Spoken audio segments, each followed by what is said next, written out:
दोस्तों नमस्कार, स्वागत है आप सभी का एक बार फिर से। चलिए जानते हैं मध्य प्रदेश की ताज़ा खबरों को। लेकिन उससे पहले अगर आपने अभी तक इस चैनल को सब्सक्राइब नहीं किया तो सब्सक्राइब कर लें, जिससे कि आपको मध्य प्रदेश की ताज़ा खबर रोजाना मिलती रहे। सबसे पहली खबर, 2-3 दिन में मुख्यमंत्री आवास छोड़ सकते हैं शिवराज सिंह चौहान, मंत्रियों ने वाहन लौटा दिए। मध्य प्रदेश के पूर्व मुख्यमंत्री शिवराज सिंह चौहान 2 से 3 दिन में भोपाल के श्यामला हिल्स स्थित मुख्यमंत्री आवास छोड़कर जा सकते हैं और इसकी तैयारियां शुरू हो गई है और 74 बंगले स्थित मुख्यमंत्री एनेक्सी पहुंचकर व्यवस्थाएं देखी है। नए मुख्यमंत्री डॉक्टर मोहन यादव के लिए पॉलिटेक्निक के विश्राम गृह को भी आरक्षित किया गया है और शिवराज मंत्रिमंडल के मंत्रियों ने अपने सरकारी वाहन स्टेट गैरेज को लौटा दिए हैं, जिन्हें अब नए मंत्री को आवंटित किए जाएंगे। अगली खबर, 16 दिसंबर से पहले मध्य प्रदेश सरकार के मंत्रिमंडल का गठन, बाहर हो सकते हैं कई दिग्गज। फिलहाल किसी भी मंत्री को शपथ नहीं दिलाई गई है, लेकिन माना जा रहा कि दिल्ली दरबार से हरी झंडी मिलने के बाद 16 दिसंबर से पहले नई कैबिनेट का गठन किया जाएगा। और ये भी कहा जा रहा है कि मोहन यादव की कैबिनेट में आसन्न लोकसभा चुनाव को देखते हुए जातीय और क्षेत्रीय संतुलन के साथ युवा चेहरे पर विशेष ध्यान दिया जाएगा। और बताते चले कि मुख्यमंत्री पद की शपथ के बाद डॉक्टर मोहन यादव के मंत्रिमंडल के चेहरे तलाशने की तैयारी भी शुरू कर दी गई है। अगली खबर, पूर्व मंत्री डॉक्टर रामकृष्ण कुसमरिया को मिली बड़ी जिम्मेदारी, संभाला है पिछड़ा वर्ग कल्याण आयोग के अध्यक्ष का कार्यभार। मध्य प्रदेश के नए मुख्यमंत्री डॉक्टर मोहन यादव ने सीएम पद की शपथ ली और इधर बुंदेलखंड एवं बीजेपी के सीनियर लीडर पूर्व मंत्री डॉक्टर रामकृष्ण कुसमरिया को भी बड़ी जिम्मेदारी सौंप दी गई है।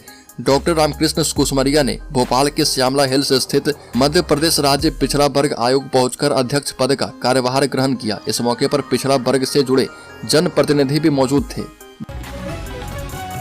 बड़ी खबर, अनिश्चितकालीन हड़ताल पर बैठे डाक सेवक, 7 सूत्री मांग को पूरा करने की मांग, कहा कि मांग पूरी होने तक चलेगा प्रोटेस्ट। 7 सूत्री मांग को लेकर अलीराजपुर जिले के उप संभागीय डाक सेवक अनिश्चितकालीन हड़ताल पर बैठे। कुल 7 मांगों को लेकर डाक सेवकों की हड़ताल जारी है। हड़ताल में बैठे कर्मचारी ने बताया कि जब तक हमारी मांगे पूर्ण नहीं होती है तो हड़ताल जारी रहेगी। हड़ताल से ग्रामीण डाकघरों में पार्सल रजिस्ट्री और अन्य लेन देन के कामकाज को लेकर उपभोक्ताओं को खासी परेशानी झेलनी पड़ी। अनिश्चितकालीन हड़ताल पर उतरे ग्रामीण डाक कर्मचारी ने 8 घंटे के काम और पेंशन के सभी लाभ के अलावा 12, 24 और 36 वर्ष की सेवा पूरी करने पर पदोन्नति की मांग की। बड़ी खबर, मध्य प्रदेश में मुख्यमंत्री पद की शपथ लेते ही डॉक्टर मोहन यादव एक्शन में नजर आए और कार्यभार संभाला। पहली कैबिनेट बैठक में कई अहम फैसले लिए हैं, जिसमें खुले में चल रही मांस अंडे की दुकानों पर सख्ती और नियम के खिलाफ तेज आवाज में बजने वाले लाउडस्पीकर पर अंकुश लगाने वाले प्रस्ताव पर मुहर लग गई है। भाजपा में सबसे सीनियर एवं 9 बार के विधायक गोपाल भार्गव प्रोटेम स्पीकर बनेंगे और बता दें कि विशेष सत्र बुलाकर विधायकों की शपथ प्रोटेम स्पीकर दिलवाएंगे। अगली खबर, मध्य प्रदेश में अगले 2 दिन बादल छाएंगे, ग्वालियर, दतिया समेत 9 जिलों में कोहरा छाया। बता दें कि उत्तर भारत में एक्टिव वेस्टर्न डिस्टर्बेंस की वजह से मध्य प्रदेश के कई शहरों में अगले 2 दिन 13-14 दिसंबर को बादल छाएंगे। राजधानी भोपाल में भी बादल छाएंगे और ऐसे में दिन में सर्दी का असर बढ़ सकता है। बता दें कि भोपाल में अधिकतम तापमान 22 डिग्री और इंदौर में 25 डिग्री तक जा सकता है। वहीं अगली खबर की बात करें तो दिग्विजय सिंह का मध्य प्रदेश के किसानों पर तंज, कहा कि शायद ठंड में खाद के लिए लाइन लगने में मजा आ रहा। बता दें कि मध्य प्रदेश के पूर्व मुख्यमंत्री चुनाव हारने के बाद खासे ही नाराज चल रहे और लगातार ईवीएम मशीन पर सवाल उठा रहे और अपनी हार की वजह ढूंढ रहे। ताजा मामला जो है किसानों की खाद की समस्या से जुड़ा है। दिग्विजय सिंह ने किसानों को खाद के लिए लाइन में लगे देखकर एक ट्वीट किया और कहा कि मध्य प्रदेश में किसानों को ठंड में खाद खरीदने के लिए लाइन में लगना शायद अच्छा लगता है, नहीं तो फिर से बीजेपी को क्यों जिताते। और इस तरह से दिग्विजय सिंह ने किसानों पर तंज कस दिया और एक तरह से किसानों द्वारा बीजेपी को वोट देने पर कटाक्ष किया। अगली खबर, वाहन मालिक हो जाए सावधान, हाई सिक्योरिटी नंबर प्लेट नहीं होने पर 15 दिसंबर से लगेगा जुर्माना। मध्य प्रदेश परिवहन विभाग 15 दिसंबर से पूरे प्रदेश में बड़ी कार्रवाई करने जा रहा। जिन वाहनों पर हाई सिक्योरिटी नंबर प्लेट नहीं लगी होगी, ऐसे वाहनों को पकड़कर जुर्माना लगाने की कार्रवाई की जाएगी। बता दें कि 1 अप्रैल 2019 के पहले रजिस्टर्ड वाहनों पर हाई सिक्योरिटी नंबर प्लेट लगवाना अनिवार्य किया गया है। परिवहन विभाग के सूत्रों के मुताबिक एक मोटे अनुमान के मुताबिक मध्य प्रदेश में 1 अप्रैल 2019 के पहले के रजिस्टर्ड लगभग 50 लाख वाहन हैं, जिनमें हाई सिक्योरिटी नंबर प्लेट नहीं लगी है। अगली खबर, जाति प्रमाण पत्र घोटाले के आरोप में मध्य प्रदेश के एसएसपी अमृतलाल मीणा पर एफआईआर दर्ज। मध्य प्रदेश पुलिस ने फर्जी जाति प्रमाण पत्र को लेकर विदिशा जिले के अतिरिक्त पुलिस अधीक्षक एएसपी अमृतलाल मीणा के खिलाफ मामला दर्ज किया है। 7 दिसंबर को दर्ज की गई FIR में मीणा पर धोखाधड़ी और भारतीय दंड संहिता की धाराओं का उल्लंघन करने का भी आरोप लगाया गया। राज्य स्तरीय जांच समिति ने खुलासा किया कि 29 अक्टूबर 1991 को मीणा के द्वारा जारी किया गया एक संदिग्ध अनुसूचित जनजाति प्रमाण पत्र 2016 में रद्द कर दिया गया था। अगली खबर, मध्य प्रदेश में उठी शिवराज सिंह चौहान को फिर से मुख्यमंत्री बनाने की मांग। लाडली बहनों ने दी है प्रोटेस्ट करने की चेतावनी। प्रधानमंत्री से मांग की गई कि उनके भाई को ही पुनः मुख्यमंत्री बनाया जाए। यदि ऐसा नहीं होता तो वो धरने प्रदर्शन करेंगी। नगर पालिका परिसर दमोह में सुंदरकांड पाठ का आयोजन किया गया और प्रधानमंत्री से मांग की गई कि उनके भाई शिवराज सिंह चौहान को पुनः मध्य प्रदेश का मुख्यमंत्री बनाया जाए। महिलाओं ने कहा कि चुनाव में उन्होंने अपने भाई को वोट दिया है, जिसका परिणाम है मध्य प्रदेश में भाजपा की सरकार फिर से बनी है। अगली खबर, मध्य प्रदेश में loud speaker ban.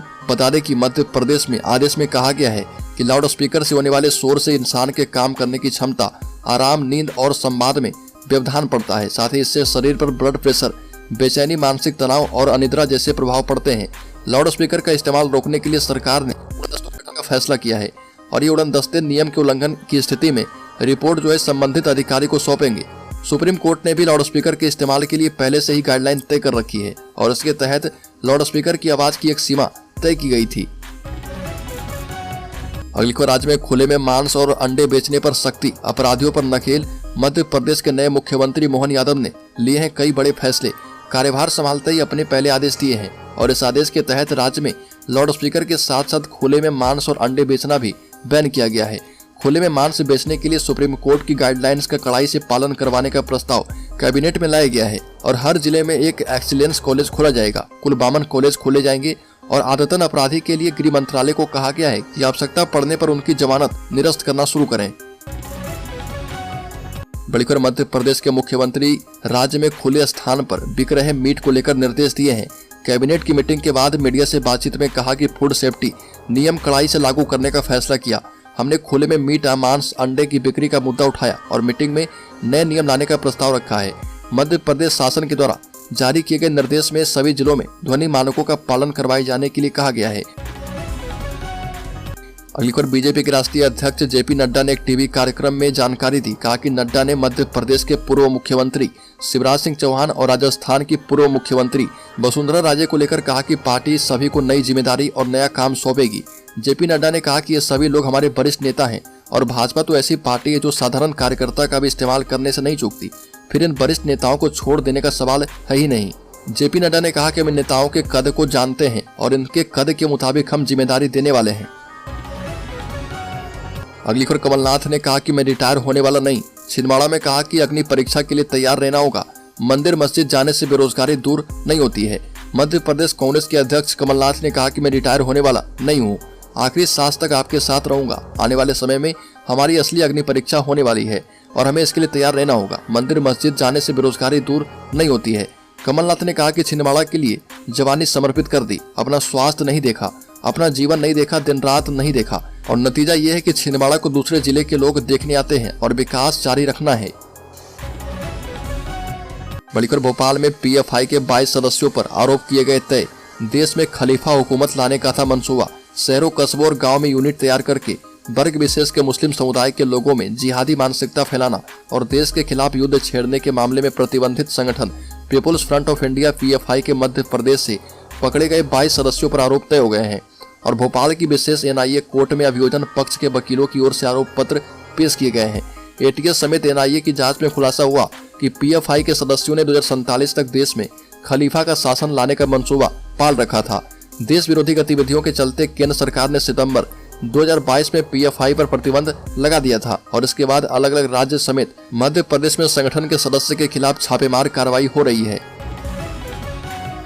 बड़ीकर, Rewa airport का काम 70% पूरा हो चुका है। अगले साल फरवरी महीने में यह पूरी तरह तैयार हो जाएगा। एयरपोर्ट पर करीब 1400 मीटर लंबाई के रनवे का कार्य पूरा हो चुका है, जहां रनवे पर 400 मीटर का कार्य और भी किया जा रहा और इसके पूरा होने पर रनवे की लंबाई 1800 मीटर हो जाएगी। प्रभारी जो है AK मंडल ने बताया कि एयरपोर्ट का कार्य पूरा करने के लिए उन्हें फरवरी 2024 तक का लक्ष्य मिला था। एयरपोर्ट पर बने रनवे की चौड़ाई कुल 37 मीटर है और उसमें मुख्य रनवे की चौड़ाई 30 मीटर है। 3.5 मीटर के 2 शोल्डर बनाए गए हैं जिसमें लाइटिंग का काम किया जाएगा। एयरपोर्ट पर बनाई जा रही बिल्डिंग में 50-50 मंत्रियों को एक साथ आने जाने की सुविधा मिल पाएगी। बड़ी खबर, कमलनाथ ने सौंसर में जनसभा को संबोधित किया और कहा कि 44 साल पहले मेरे राजनीतिक जीवन की शुरुआत सौंसर से हुई थी। तब से हमारा अटूट संबंध है। यह संबंध चुनावी नहीं है। आपकी इसी ताकत से नया करने की प्रेरणा दी है। कमलनाथ ने कहा कि अब भाजपा फिर से बड़ी बड़ी बातें करेगी। सरकार बन गई है, अब देखना बिजली के बढ़े हुए बिल आएंगे और किसानों का शोषण किया जाएगा। कमलनाथ ने कहा कि मैं छिंदवाड़ा की जनता के साथ खड़ा हूं। उम्मीद है कि जिस तरह से प्यार और विश्वास छिंदवाड़ा में मिला, आगे भी ऐसे मिलता रहेगा।